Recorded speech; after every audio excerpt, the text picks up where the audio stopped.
I want to just draw our attention to this beautiful ancient tree we're sitting under, which is providing us such amazing shade today. So today I wanted to briefly introduce our wonderful panelists who I thank so much for being here with us. As you may or may not know, today's session is part of a larger project, the People's University for Palestine. We are trying to work beyond the constraints of traditional academic institutions, and I've been thinking about this a lot when I was doing my own doctoral research on the history of activism within Palestine. I focused significantly on academic activism post-1967. And I remember the words of so many of the activists who founded these kinds of institutions, such as the Association of Arab American University Graduates, who talked about how they felt so separated from the institutions that they worked and taught and studied at after 1967, which is the Nakba, or the ongoing Nakba, the catastrophe of 1948. And it turns out 1967 was not just the Nakba, a setback. These kinds of phases of ethnic cleansing and genocide have continued in Palestine, as we've all seen, till the present.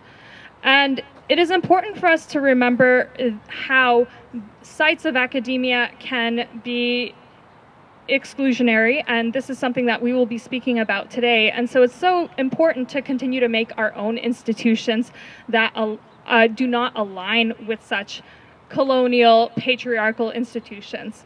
So with that said, this is our second session of the People's University for Palestine, or technically our third after our opening. We will be having another session in October, and if you look at our, we should have a flyer for that on the table, so we can distribute those, but I did just want to remind everyone that on October 10th there will be another session focusing on capitalism and militarism.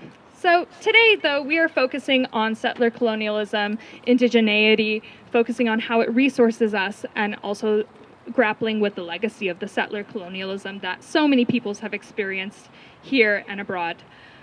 We are joined today by some wonderful panelists, and I wanted to introduce first Dr. Danielle Lopez, sitting right here next to me.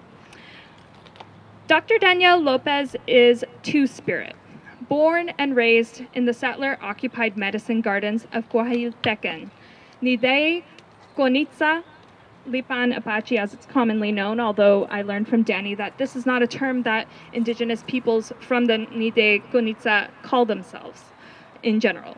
Carancawa, Catla, Carrizo, Comecrudo, and of the 72 plus tribes whose narratives are still being unfolded. This area is commonly known today as the ongoing colonial project of Texas and the Rio Grande Valley. Their praxis focuses on empowering communities via their ancestral wellness praxis, centering their ancestors' curanderismo, indigenous mind, body, and spirit medicine. And they also promote the collaborative plática of all healing cultures to foster pathways for spiritual reparations. Their Autohistoria y Teoria is archived at the Latin Smithsonian Museum, Titan Gallery, Museum of South Texas, Quinta Mazatlan, Warner Brothers, Sampled Indigenous, Cantor at Sony Music Mexico, the University of Houston Center for Public History, the Society for the Study of Gloria Anzaldúa, and the Indigenous Peoples Caucus of Texas. They teach Mexican American, Indigenous, and spiritual literacies. Thank you so much, Danny, for being here with us today. We also have with us Judith Norman, one of the organizers of today's event, and also one of our panelists. Judith teaches philosophy at Trinity University, the Torres unit in Hondo, and used to teach philosophy at Bonham Academy and SAISD.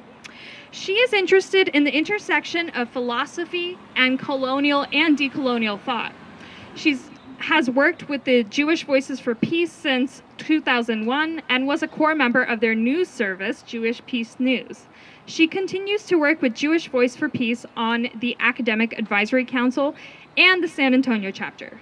She has also been with San Antonio for Justice in Palestine since its founding in 2014.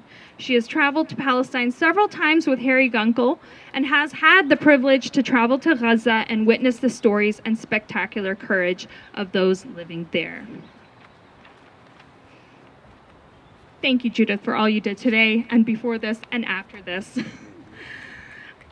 Anayanse Garza, our next speaker, is Istok Gana, an Indigenous breastfeeding and chest feeding counselor and Indigenous food sovereignty organizer.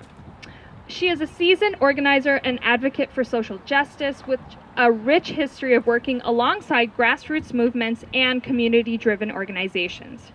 Her work with Dona Tierra centered on the promotion of Indigenous rights and cultural preservation, engaging in efforts to educate about the doctrine of discovery, rematriation of ancestral lands, and the rights of Grandmother Earth. Her experience for social justice spans across civil rights, human rights, the rights of Indigenous peoples, and the rights of Grandmother Earth and rights of nature. As one of the co-founders of Vecinos de Misión Trails, Anayanse has supported organizing efforts by community to resist displacement caused by gentrification, fighting for the rights of low-income residents to remain in their homes, and protect their communities from harmful development. Thank you so much, Anayanse, for being here with us today. And finally, last but not least, we have here Haithem El-Zabri. Haithem El-Zabri is a Palestinian-American organizer whose family comes from Jenin. He is a longtime activist for social justice, animal rights, and environmental justice. Haithem is a board member of the Palestinian Assembly for Liberation, a founding member of the Austin for Palestine Coalition, and the owner of Palestine Online Store. He has been to Standing Rock twice, which shaped his hope for what kind of a future is possible, and is currently working on a campaign to disrupt Valero Energy's jet fuel supply chain to the Israeli Air Force. And so we will be having calls to action at the end of today's session, so we'll be able to learn more about those. So without further ado, we're actually going to now invite Amanda to come read a poem to foreground our upcoming discussion. Today, I am honored to share with you a poem by Margot Tamés, Nide Lipan Apache, poet who was born in Austin, raised in what we know as the San Antonio area. Those of you with packets, there's a copy in there. I realize that there is a more updated copy, so the version I will read today will be just a little bit different, but you should still be able to follow along if you wish. This is Margot Tamés's My Mother Returns to Calabos. We begin with an epigraph. The lower Rio Grande, known as the Seno Mexicano, the Mexican Hollow or recess, was a refuge for rebellious Indians from the Spanish presidios, who preferred outlawry to life under Spanish rule. Americo Paredes, with pistol in his hand. The fragmented jawbones and comb-like teeth of seagulls sometimes wash up from the Gulf to the levee of the river and gather striated along the berms where my grandfather irrigated sugarcane. My mother, returned after 40 years working away from Calabos, walks there often now, hassled by INS agents when she jogs by the river where her ancestors planted, hunted, prayed, and resisted invasions.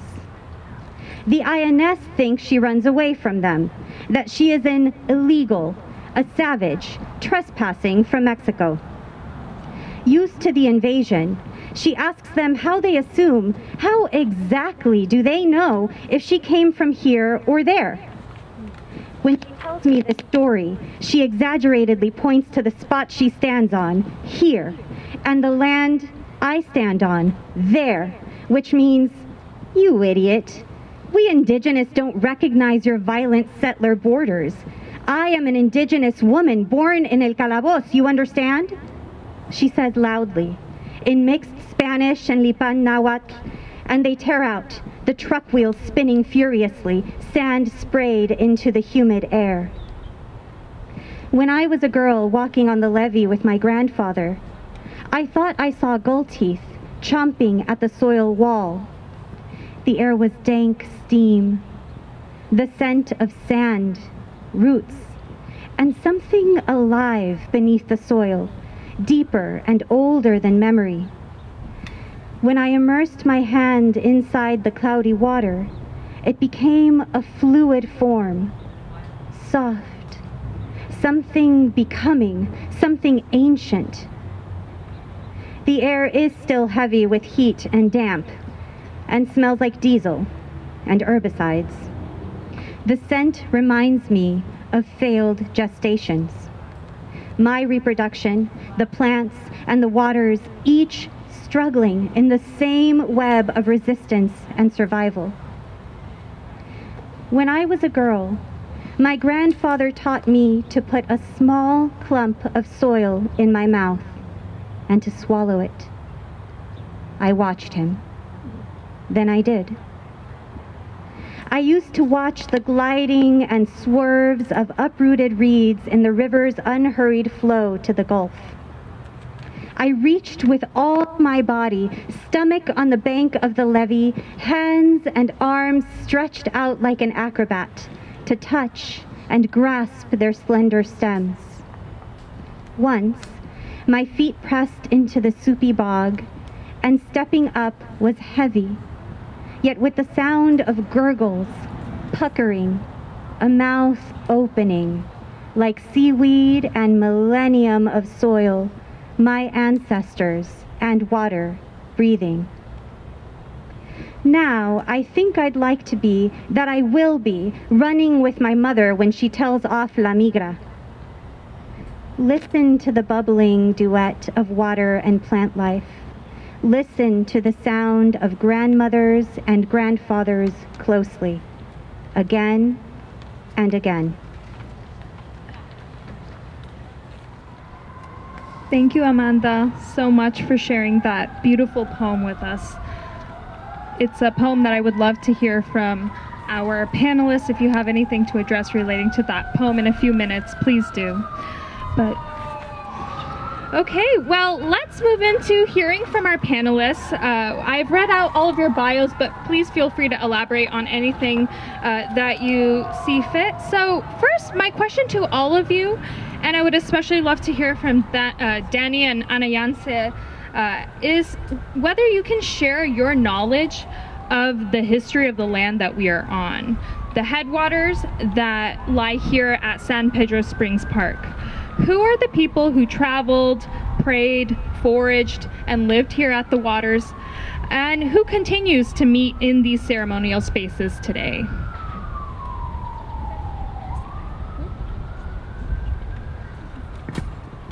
Buenas tardes. Good afternoon, everybody. I would just really like to extend my gratitude that we're here, yes, at the headwaters of the springs of what we know as modern day Texas, and also to recognize that to meet at the headwaters of our other relations in Palestine today that are fighting for their independence, liberation, and freedom at their ancestral waters. I am just very grateful that we are here at the headwaters of our ancestral space.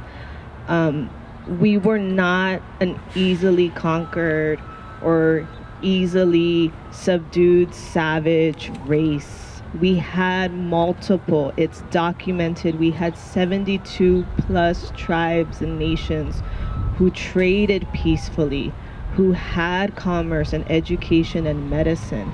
All of this area was known as simply the medicine gardens before it got foraged and desecrated by all the colonizers of all the flags that have been over this land. But this was our medicine gardens, and it still is our medicine gardens. That's why we welcome and we see our relations in Palestine as our own relations. And that's why we can identify with, here we are in the ongoing occupation here on this territory and this space, and what they do to our mother. And this is why even today we can identify with our relations in Palestine, because we're still too up against the pipelines, what they're doing in the Gulf of Mexico, what they're doing on the lands, fracking here, what they do, and they just want to have our communities accept the heat dome, the climate change struggles. We just recently grieved one of our own sisters, Jessica Witzel, and it's just all of these stories that they want us to take these stories and forget that they're medicine narratives, so that we can see each other and know each other. And just like our ancestors would travel through this land and pray across this land, we can take these meetups, and these are our medicine stories, so we can endure, so we don't burn out, so we don't despair and become despondent. So the fact that we're here and we can gather the medicine stories and the knowledge we're going to share today, we can send this energy to Palestine. We can send this energy to the Congo. We can send this energy all around the earth. The earth is our medicine garden. It's not just someone's to own, because we're the land and the land is us. So I just really want to reiterate, yes, it's the headwaters of this region, but this is the headwaters where we're all welcomed, like our ancestors, to convene and commune with each other, not just to talk about, yes, what onslaught the colonization has done and we're still experiencing. We could have a whole nother panel, right, about coloniality and post-coloniality. But I just really want people to know, just as that hurt can make hurt people and continue like a legacy of trauma, healed people can heal generations. And so that's what I hope we can reiterate today. But if you would want to honor the headwaters, I would welcome that you come back to this park. You would come and meditate and pray here. I know everybody here does a lot of work too, like come and get grounded here at the headwaters. And this is not just a shoot off of an imagination. The spring waters from here to the Ojo de Agua that sits on what's the University of the Incarnate Word, the Blue Hole, all of the springs are connected because of the headwaters here. You can pray at all these bodies of water, and you can actually track them by the constellations that pinpoint their positionality. Our native ancestry and our knowledge is not just a medicine story that's, Grimm's fairy tales. This is very real, tangible knowledge. And in the same way, I honestly feel that this is why it's really powerful we're gathering here as the People's University, because another layer, another fold of genocide is educide, like losing the education of the land and the original peoples, and how those stories actually contribute to our empowerment so we can keep fighting. And so we can fight from a space of love, and that well never runs dry. It never runs dry. It never does. That's why we're here. But I want my sister to add. Hello, everybody. Thank you for being here today to share with each other, and also for letting us share with you, or for letting me share with you. In my experience, words are important. Our language, in our language, I know like some of these words have kind of been taken and are used now by people who don't necessarily speak the traditional language, like Yanawana, and I see people using the word somisek, and I just wanted to say that those words for us in our language, they have meaning because they are they connect us with our relationship to the land, and that's how we. That's what those words mean to me. They are a place. It's not just a place. It's also a relationship to a place, right? That we don't own the land, right? The land is a part of us, and we return to the land. And the places that, I guess, we could say the headwaters here or the blue hole are sources of life, and as sources of life, there's a relationship on how we protect those sources of life, and how that is something that is sacred, right? The fact that these relationships with the water, with the land, that we have a responsibility also to other living things, and that Eshtokna in our language means humans, right? The humans, and like many other original peoples, we described ourselves in relationship to not just the land, but to other living things on the land, because we were not more or less, but in relationship with.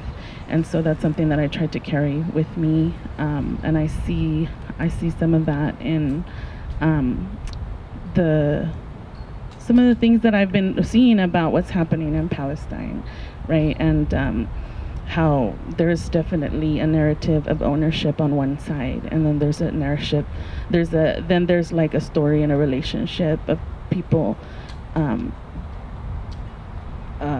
with the plants, right? Or like with the rain and with the water, and the way that relationship is sometimes by settler, and I'm not talking just individual people, but in terms of settler colonialism, to be thinking that you're going to ban somebody from collecting rain, right? To be able to have water, to be able to pray, or to honor that rain in a certain way.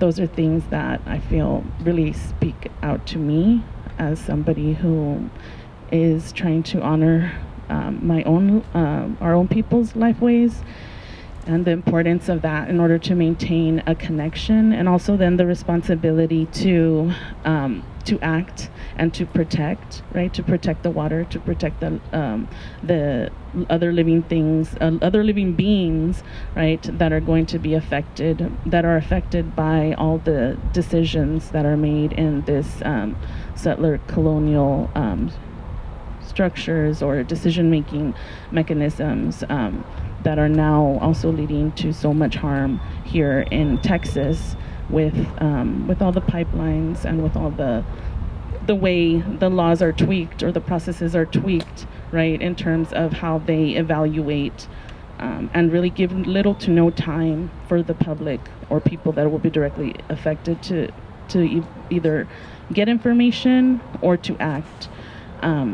And I know that there's not a frequency of violence that is at the level that is happening over there right now, but I am reminded that genocide has various frequencies and various intensities, and that here the genocide looks, and I don't think everybody's aware of it, but it's a low intensity genocide, and it's very prolonged, and it's very subtle, but it's still erasure and it's still genocide, and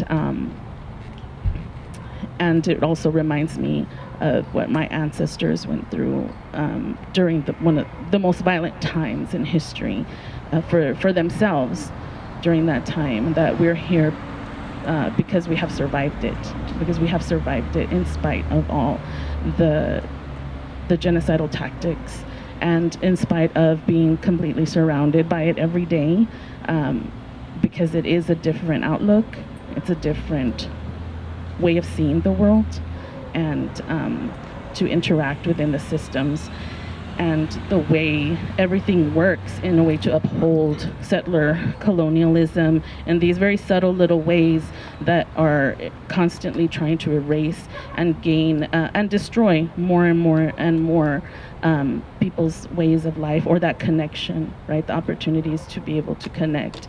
I'm not sure if y'all were aware, but there's a lot of laws that criminalize people who try to, or who take action to protect, to protest or to do direct actions in order to protect the water, in order to protect the land. And Texas is, because it has a very militarized and violent border, that is man-made. It's not a natural border and it's not a natural relationship, but that is one that is upheld through force and violence, that has also impacted the way people grow up. And I grew up around the Rio Grande Valley, and I grew up just watching a lot of, or being surrounded by all kinds of violence on behalf of Border Patrol, on behalf of ICE, and then later Homeland Security. And it's really scary. And then I realized, as I kind of left the area to have talks with people that are further north, that people have no idea even what's happening on the border or what that violence even looks like, and benefit greatly from settler colonialism, but have really no idea how that impacts the original people, or people that are migrating past those borders, because their ancestors always migrated, whether they're originally from this land or not. This has always been a place for migration, and I think that that's just what we see as original peoples, as something that's very natural, because it just doesn't make sense to be sedentary, and sedentary literally means death, but if you don't move, they're gonna be in big problems. And that was more so true, just in different ways, and it's better for the land and for the ecological relationship that we have. But I guess I'm just thinking of all of that, and also how I realized that they practice on us with a lot of the same technologies that are used in Palestine, are experimented upon on native people along the border, and also people who migrate and are subject to death in various ways or situations along the border and into the interior, because the border now is not the border now it keeps closely, like it's the whole land, right? Because it's become so militarized that they found ways to militarize it in different ways. For example, in New York with the stop and frisk, and then all of a sudden we saw so many Haitian people winding up in, for example, all the way south in the Rio Grande Valley, and in detention centers, right? Because they wanted to displace them from their communities, and they thought that they would have nobody to stand up for them there, and then people that were there did. And so I think that's the way I relate to this, that when we see the things happening, we have to keep that relationship and stand up for each other.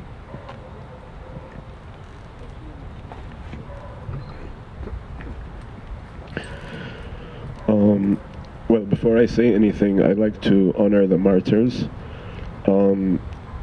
Approximately, although the number we keep hearing in the media is 40,000, it is estimated that the real number is estimated to be 200,000 right now. Like, even if the genocide stopped right now, the number of confirmed dead and the number of people missing and the number of people who are injured, who are going to die soon, that total is over 200,000 right now. Plus in the West Bank, hundreds of civilians have been killed, including recently a Turkish-American activist, Ayşe Nur. So I'd like to invite all of us to take a minute of silence to honor them, please.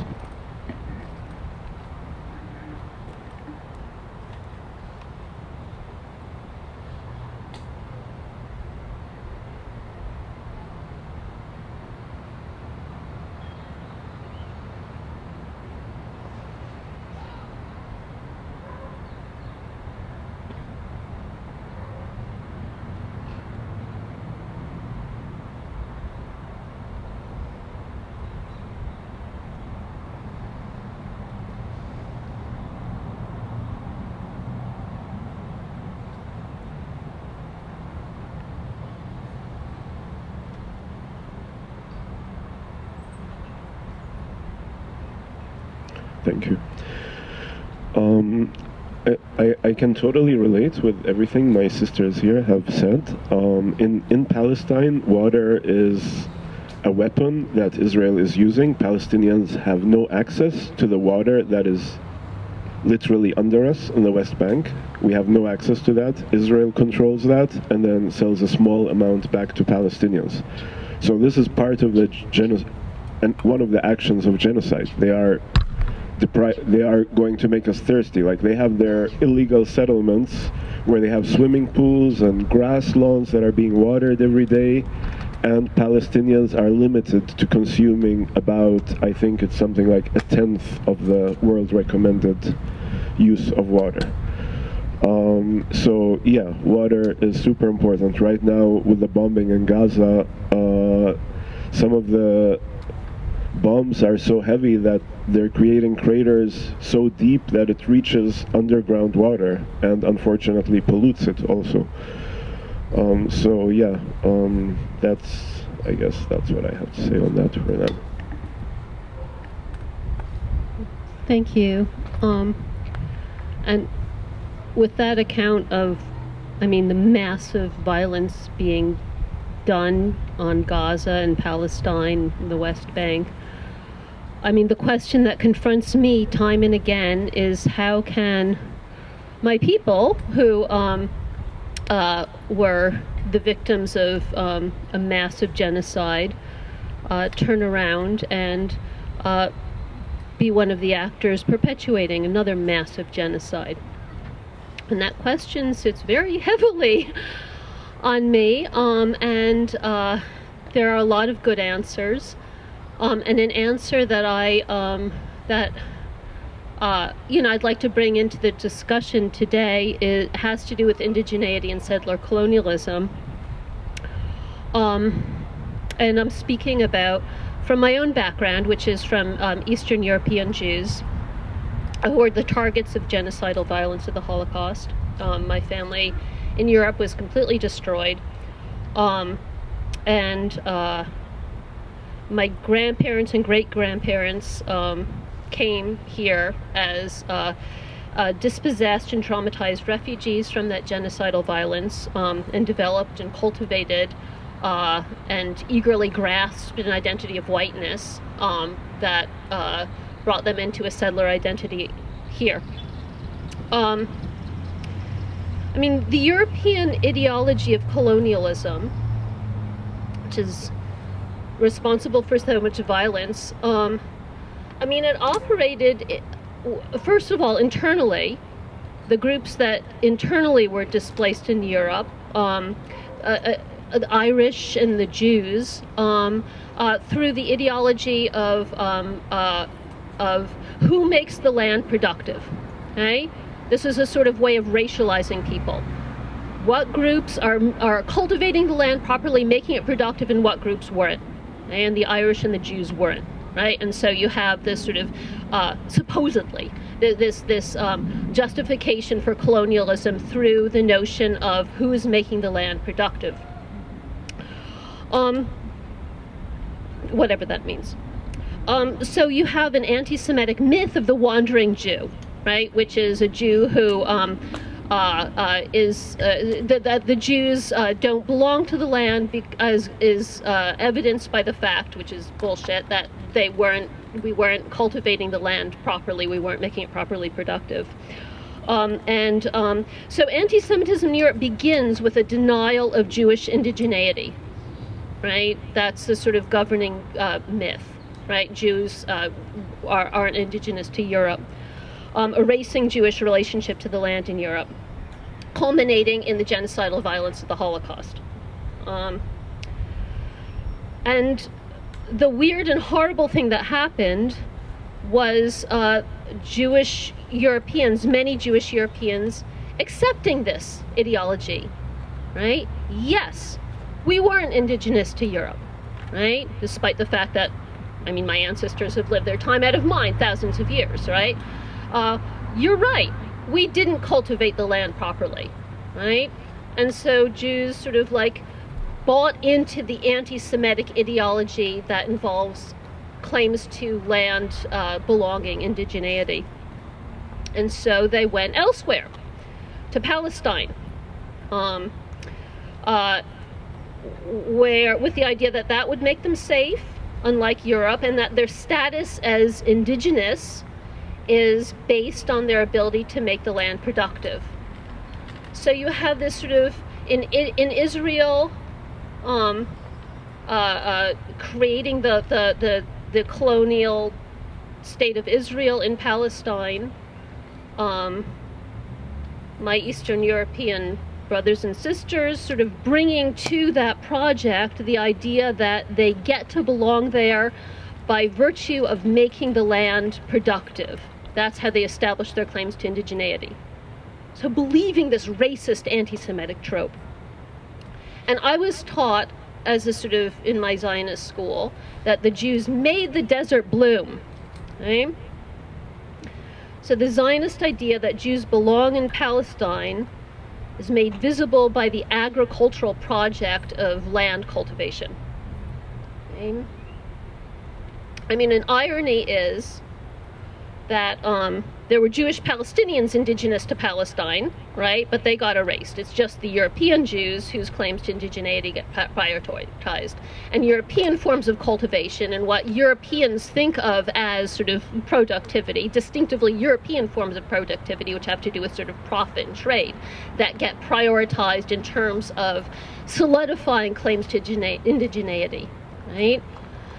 And, you know, and the whole, you know, and the ethnic cleansing and the genocidal project of displacing the indigenous people whose land, whose relation to the land didn't look like what the, you know, Eastern European Jews thought of as a European relation to the land, get made invisible, right? Their land cultivation projects are discounted and destroyed. And European land cultivation projects are sort of like put on top of that and used to erase Palestinian indigenous land cultivation projects and the violence of that. And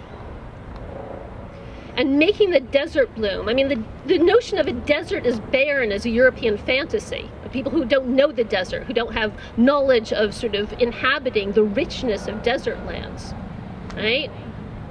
It's a violent sort of myth that's used to destroy landscape, to destroy the landscapes, to destroy the peoples, to destroy the homes, and to destroy, as y'all are talking, the knowledge systems that Palestinians have of how to nourish land and how to accept the way that land nourishes you. Right? And all that just gets, and I'm angry that, you know, I was inculcated into this set of ideologies in Zionist school. All that just gets made nothing, right, by this European project. Palestine looks like a desert. Deserts are barren, right? What looks like cultivation are sort of like, you know, monoculture, you know, industrial crops or monoculture pine forests that the Zionists have used to sort of displace Palestinian lives, land, landscapes, knowledges, medicinals, like all of that. And so this is, so I think about the question, how can my people who suffered from the genocide repeat that genocide? I mean, the key to that is found in this idea of a relationship to the land, right? What it means to be indigenous, right? And the violence that European settler ideas have done, sort of repeated from generation to generation. And that's why, I mean, in order to stop this, there needs to be, I mean, the salvation of the world is through an acknowledgement of indigenous belonging, right? That's the thing that, you know, that's motorized both genocides, right, and other genocides, indigenous belonging. And so sitting here in this healing space and sort of acknowledging that is very is very nourishing to me. I have more to say because I'm a college professor, but I have more to ask you, all of you. Thank you so much for that brief introduction to some of these really powerful, painful, but nourishing conversations and experiences. So now what I would like to do is to talk about not the impacts necessarily of settler colonialism, but what was there before, what persists, what remains, what we continue to generate. And so I want to hear from each of you your thoughts on this question. How does your lineage and indigeneity more broadly resource you, nourish you?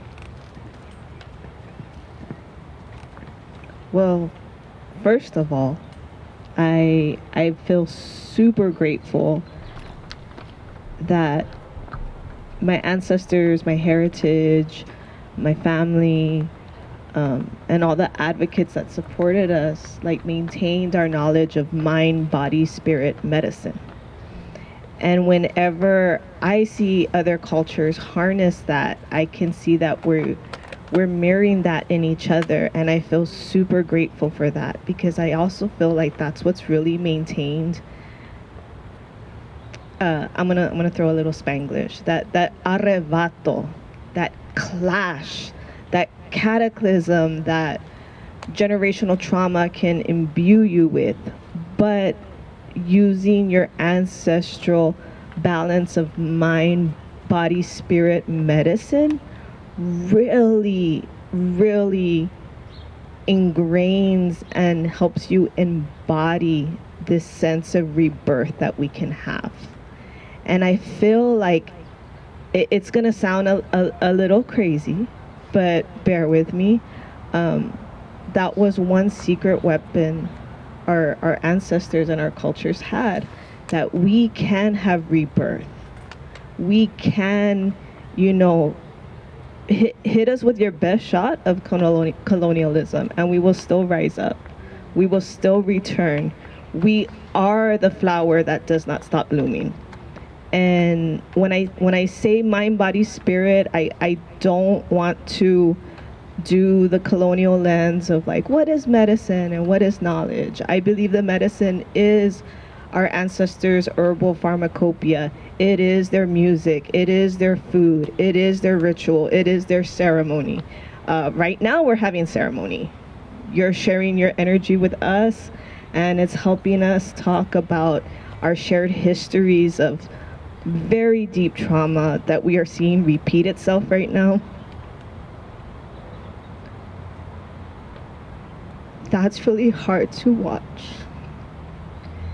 And how it's state sanctioned, it's government sanctioned, it's institute sanctioned.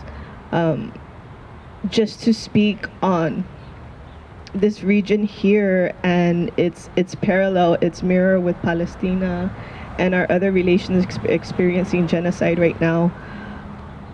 When they came to colonize Texas, it wasn't satisfactory to colonizers who would come and bring their surveyors and see that to survive, many of our ancestors who were escaping the missions and the plantations in the area were actually making free villages and free town heads across the state, which was still Coahuila, Texas, in this region before it was Texas. So if a lot of people don't know, we're actually sitting on first the Medicine Gardens, then the northern frontier state of Mexico's Coahuila. It was all of Texas, and then it became Texas. And with the Treaty of Hidalgo, very much like the ethnic cleansing happening in Palestine right now, the Treaty of Hidalgo promised that Native American Tejanos, Mexican Tejanos, Afro-Mexican Tejanos, that all these peoples would be still within their rights and honored with their rights of their homesteads and their land and all of the rights imbued with that, and that they could still pray and that they could still have their sustenance and their living, which was a lie. And if you study the Matanza from 1910 to 1915, That followed up all the violence that was perpetuated by the missions. A very popular hot topic that I get a lot of backlash in my curricula at the collegiate spaces is I do not differentiate the boarding schools and the missions. They are one and the same. They are one and the same. And in fact, the same project that they did at the boarding schools and the missions is what they are doing in Palestine today. And that indoctrination of saying, we do not have a lineage, we do not have an ancestry, we don't have a heritage, we don't have that association, that interconnectedness with other relations, with the land, with the water, with the earth where we come from. We are all going to return to that earth. Why are we treating each other any different? Especially people who carry our heritage and maybe more indigeneity knowledge than most. And then these people are being committed to genocide, sentenced to genocide because they hold that indigenous knowledge. Instead of being celebrated, instead of those people and that knowledge being protected at all costs, they commit them to genocide because it doesn't hit the homogenized, heteronormative, governing state, what they want us to do, just work and profit, right? But that's the thing that I really like to zone in, how we all harness that mind, body, spirit medicine, and that sacredness also enables us and entitles us to a sacred rage. We should be angry enough about what's going on to act and have actions and have solidarity, because if we see other people not being angry enough to react and organize, we have to recognize they are sick with their coloniality. They're sick with their indoctrination. And some days, I'm not gonna lie to you, and I'm gonna confess to you, I don't know what's worse, watching the genocide be condoned by the state or watching fellows in the community just not react, because they're just so indoctrinated they will never understand our rage in this. But that's what I would like to credit a lot with my own balance and rebirthing of the self too, is that the mind, body, spirit medicine of our cultures. We really need to center that to get through this. Yeah.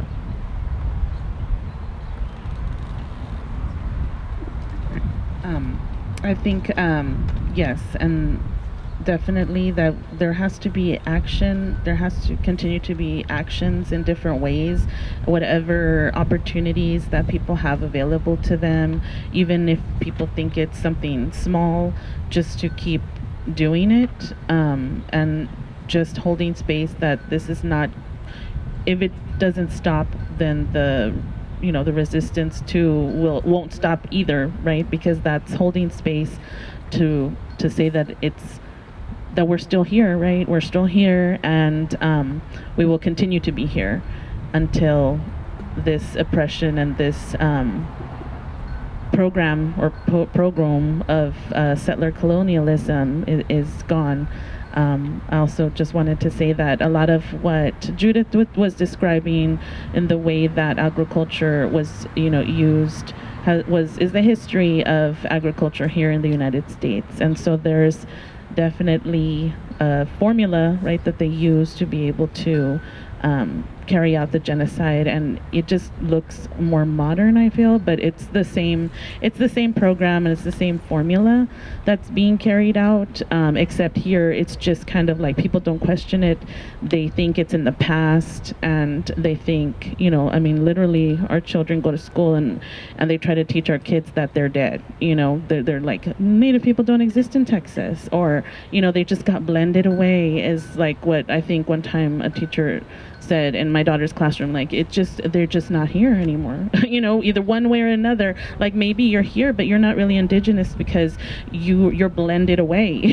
And so the fact that we can teach our kids to stand up and say, no, we're here, and this is my name, and these are my ancestors, and this is where I come from, this is my relationship to the land, and let even people who are in a position of controlling information and what the narrative is know when they are wrong, especially when our children are watching us, and the steps that we take as their role models, to be able to make a stand.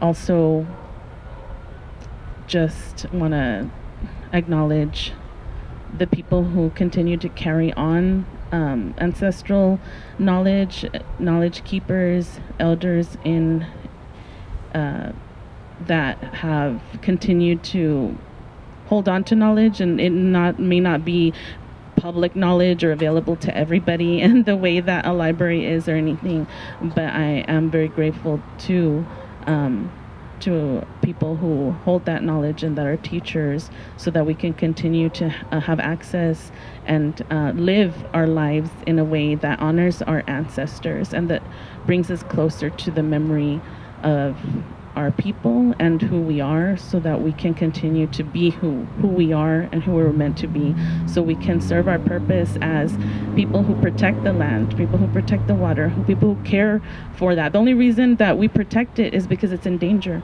right? If it wasn't in danger, we wouldn't have to protect it. We would just be living. And so I think that's something too that, especially in Texas, which is hugely oil and gas, and that people don't really think about that in the ways that what's happening today, and also the prison industrial complex. But I feel like the oil and gas, we need to take more of a stand and to support the people who are holding that ground. So I just also would like, I want to thank Judith and this group for making a donation that they did to the Carrizo-Comecrudo tribe of Texas, because of the fact that they've held so much ground in order to stave off pipelines, the new pipelines that were planned to go through Texas. And all of that brings death, right? That's what they're doing. And every time they dig those pipelines or they dig the border wall, what they're also doing is that they're digging up ancestors, and they're not telling people. And so there's a lot of looting happening to grave sites. And when they, when the tribe was in opposition, or when there was villages there at the border wall, that I think that's very important to mention those efforts, because a lot of laws that were waived were in protection of endangered species. They were in protection of the water, in protection of the land, in protection of the rights of indigenous peoples to, for our dead or our ancestors to be buried and to remain in peace and intact in the ground, to be a part of the earth and not dug up again because of some other agenda, right? And then so I feel that that's very important. Also, the Native American Religious Freedom Act was waived because of these projects, and so people literally have sacrificed their lives or have fought many lives in order to have those rights, and they've been waived. And we have to say that this has happened through both administrations, right? And I'm not going to get into politics, but it's been both. And so we have to just keep fighting no matter what happens, because we have to be able to center, I feel, the people. We have to be able to center the people and the people who are in danger, and the land and the water, in order to be able to do what we need to do. I like that phrase, sacred rage, and I think I'll be using it. I haven't heard it before. And I think all of us, I think that's a natural human nature, that if we see oppression and suffering, we should be enraged. And when I see what's happening, I am enraged. I think a lot of us, unfortunately, we're becoming desensitized, and we're not feeling that sacred rage. So I'm not really good at answering questions. I'm going to alter the question a little bit and then veer off into what I really wanted to share, which is my experience at Standing Rock. Okay. So I'm going to change that question to how has your cultural and ancestral knowledge shaped you? And to me, the way it has shaped me, my uncles are all resistance fighters.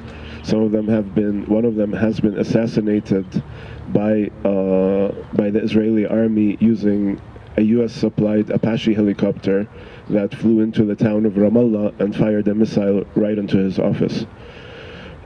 So this has shaped me a lot. My background, my family, being Palestinian, like as a child, I was always hearing about Palestine. Like my parents weren't necessarily telling me about it, but I'd overhear their conversations and what they're watching in the news.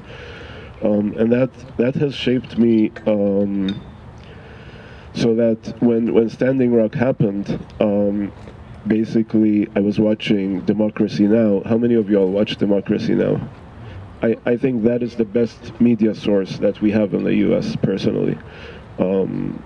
Anyway, I was watching that, and Amy Goodman showed a video clip of our indigenous relatives protesting against the pipeline and being met, men, women, and children, and being met by security with big, vicious dogs that were unleashed onto them and attacked them. And when I saw that video clip, I just couldn't stop crying. I was crying all day. I just felt this is my people. This is exactly what is done. What they are doing here is exactly what is being done in Palestine to my people. And it's, I felt I could relate to it so much. And so by the end of the day, after I managed to collect my thoughts, I sent out an email. I'll just read some of it real quick. And I sent it to a few trusted allies, including Judith. It says, "Hey friends, I hope you're all following what's going on in Standing Rock. Here are some important videos and articles for you to view." And there's lots more on my Facebook timeline. This all really spoke to me in a very personal way. As that Black Palestinian solidarity video stated, "When I see them, I see us." And if you all haven't seen that video, please Google it. It's called "When I See Them, I See Us." As I watched those videos and the scenes coming from the front lines in Standing Rock, I completely saw my people and what is being done to them, and it tore me apart. I couldn't help but feel a strong pull telling me I just have to be there. Hence, I am embarking on the 20-hour drive on Saturday, hoping to stand with them for at least 3 days before heading back. I will be sending photos, I will hold up a Palestinian flag, I will wear a kufiyeh, I will give out a few kufiyehs. Palestine will be present, and I am thrilled that I could do my part and show solidarity with our relatives. Whenever I've shown Palestinian solidarity in Chiapas, Mexico, at the Peace and Dignity Run that went through Austin, and on other occasions, the reactions that I received really showed me that this support means a lot. Just as it means a lot to us in Palestine when non-Palestinians put themselves in harm's way to stand with us. Hence, I believe that every minute of my 20-hour drive is time well spent, and every dollar it costs is also money well spent. If you would like to support this effort, there are 3 ways to do it. And I listed 3 ways people can help. One of them was, the first one is, the organizers are asking for the items listed below. And there was a long list of what they needed at Standing Rock: blankets, batteries, tents, tables, all kinds of stuff. Number 2, if you would like to support my personal effort, my costs for this trip are estimated at around $1,000. And then I explained how I came up with that number. And then number 3, you can donate directly to Standing Rock online. And I put the Standing Rock site as well as the Legal Defense Fund for bail. Thank you. I will be writing more about this later. Water is life. Mini Wichoni. Haithem. P.S. I have room for a passenger or 2 if anyone is inclined to join. Leaving Saturday midday, back next Saturday midday. And so my 2 dogs, Roxy is one of them, they came with me. It was the most impactful experience I've ever had in my life. And that's why I want to talk about it a little. Yeah, and speaking of this, also, I want to say that Judith was the first one to support me. Thank you. I'll never forget that, Judith. And also, another interesting thing is this happened exactly 8 years ago today. Like, yeah. That's when I traveled, the second Saturday of September, just like today. It's the second Saturday of September. And then I went on a second trip. After I got back, I gave a few talks about it, and like one of the talks that I gave about my experience there motivated more people to go. So on my second trip, I had 2 activists who joined me, and one gentleman who was in the audience, unknown to me until later, when I bumped into him later, he said, "I came to your talk, and it moved me so much that the next day I got in the car and I drove to Standing Rock." So yes, that is the sacred rage that we should allow. We should allow that sacred rage to direct us. So when I got to Standing Rock, it was, the reason it was the most impactful experience to me is because I felt that this is the world we could have if we wanted to. That it is possible. It's not just a dream. I witnessed it. Things like that stuck out to me is that it doesn't matter what your skills are. You're a human. You can provide anything. Maybe you can cook. Maybe you can go protest. Maybe you can produce art. Maybe you can take care of children. Maybe you're a medic. Whatever you are able to offer, that is good enough. Just give what you can. That was the philosophy in the camp. There were over 1,000 people at any one time, and everybody there just contributed from their heart, whatever they're able to give the community. And in return, whatever they needed was there. There was a tent with anything you need. You need batteries, you need a blanket, you need another shirt, you need a tent. You just go to the tent, there, the supplies tent, and just grab whatever you need. Not more than you need, not less than you need. You get what you need, just like everybody else. There's 3 meals served a day, and the kitchen is always open also. And you just, if you want to go to the protest that day, you go. If you want to do something else, you do it. It was such a, there was no pressure. It felt like, so different from the rat race that we live in. There's no pressure at all there. I don't have to worry about paying any bills. I don't have to worry about rent. I don't have to worry about a phone bill. Well, I do. I did still have a phone, but everything else. I mean, living there, you did not have to deal with capitalism at all. And that was really, really beautiful, because your behavior changes. You're not competing anymore. You're not trying, like capitalism is all like a zero-sum game, the way I see it. Whereas this is no. What I win and what you win is the same. It's not me or you. Like when you go, for example, in capitalism, if something is on sale or something is going to run out of stock when COVID happened and everybody's rushing to buy as much toilet paper as they can, it's greed. It's because I want to make sure I'm taken care of. I don't care about anyone else. If it runs out of toilet paper and they don't find any, tough luck, right? Whereas in Standing Rock, no, that is not the philosophy at all. That is, I will take only what I need, and I will give what I can. So this is the world that I saw there, and this is the world that gives me hope that we do have the capability to make this our world. I don't know what it takes though, and that's why I'm here. I want to explore with all of y'all and see, how we can make a more effective change. I just wanted to add that I think also one of the most beautiful things is that when we are together and we are having these moments, that our ancestors are here with us and that we bring them wherever we go, because they're literally a part of us, right?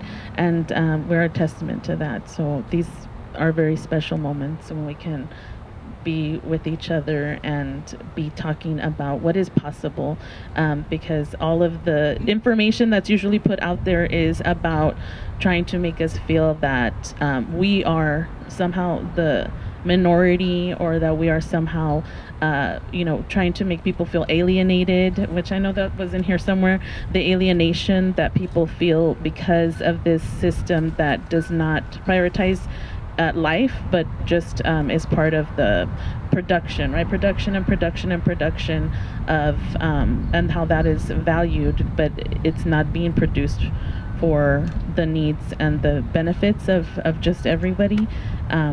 And I just also wanted to touch upon Elon Musk. I'm sorry. Because I know I just read in the paper yesterday that he was also part of fueling that narrative, about that is really impacting our Haitian brothers and sisters. And so I just wanted to remember them and uplift them. Because he's just, people like this are just doing so much damage. They're doing so much damage, and because somebody has money, all of a sudden people think that they are somehow important or have like any kind of reason. And Elon Musk is also has his rockets there at Boca Chica Beach, which is a sacred site of the Carrizo Come Crudo tribe, or the Eshtokna people.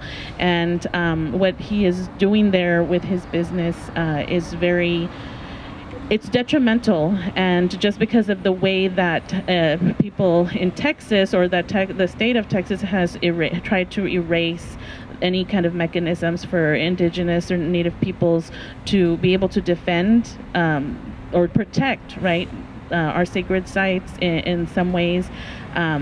It's vulnerable to people, scavengers or predators like him, and it was really telling, when he did his trip, and he made his trip to go see supposedly for himself, right, to go see what was happening, but how he only visited the side that he knew. He was going to show him what he wanted to support, and he used that. So it just reminds me so much of why we should boycott these people. And I don't know, I hear he has a boring bodega, right, somewhere close by. And so I just feel like it would be a great idea if we could somehow show him or shut it down. It just all needs to be shut down because of the damage that's happening.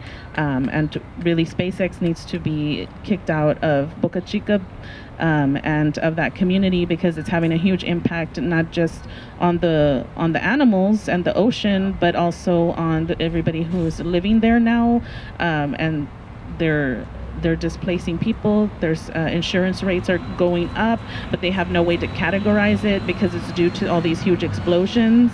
That is, it's destroying people's homes over time with all these huge explosions, and all the debris that's everywhere, all the dead animals that are everywhere that are not being documented the way we should, or that it's not given importance.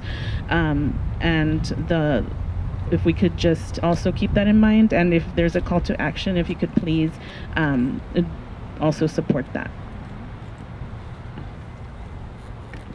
Thank you so much for sharing all of these powerful testimonies of your own lived history and those of your ancestors. So now what I would like us to do is to take a break from our panel, and we're going to hear from Fatima Masoud, who will be reciting a poem for us. And after this poem, we're going to have a moment for us as the audience to be participating in the knowledge production here, and to reflect on what we've heard, what we've listened to from the poetry, and also ways that we can engage in action. So if you look at our program, you will be able to follow along with the poem, and then afterwards I'll briefly go over how we can break into groups, whatever feels natural to us to discuss amongst ourselves. Hi everyone. Can you all hear me okay? Cool. And I also wanted to just say, if you feel like you need to get up out of the sun, if you've been sitting in the sun for a while, please do. I won't be offended. If you need to get a drink of water or something, I had a few moments where I needed to replenish as well. So I'm going to read a poem from the Palestinian poet Fadwa Khan, and it's called The Deluge and the Tree, and I'll read it in Arabic first. At-Tufan wa shajara. And I do want to say my Arabic is a little rusty, so I probably will mispronounce, and you all can tell me about it later. يوم الإعصار الشيطاني طغى وامتد يوم الطوفان الأسود لفظته سواه الهمجية للأرض الطيبية الخضراء. هتفوا ومضت عبر الأجواء الغربية تتصادى بالبشرى الأنباء. هوت الشجرة والجذع الطود تحطم، لم تبقى الأنواء باقية تحياها الشجرة. هوت الشجرة، عفوا جداولنا الحمراء، عفوا جذور مرتوية بنبيذ سفحته الأشلاء، عفوا جذور عربية توغل كصخور الأعماق وتمد بعيدة في الأعماق. ستقوم الشجرة، ستقوم الشجرة والأغصان، ستنمو ضحكيات الشجرة في وجه الشمس، وسيأتي الطير، لا بد سيأتي الطير، سيأتي الطير، سيأتي الطير. The Deluge and the Tree by Fatima Khan. When the hurricane swirled and spread its deluge of dark evil onto the good green land, they gloated. The western skies reverberated with joyous accounts. The tree has fallen, the great trunk is smashed, the hurricane leaves no life in the tree. Had the tree really fallen? Never. Not with our red streams flowing forever, not while the wine of our thorn limbs fed the thirsty roots, Arab roots alive, tunneling deep, deep into the land. When the tree rises up, the branches shall flourish green and fresh in the sun. The laughter of the tree shall leaf beneath the sun, and birds shall return. Undoubtedly, the birds shall return. The birds shall return. Thank you.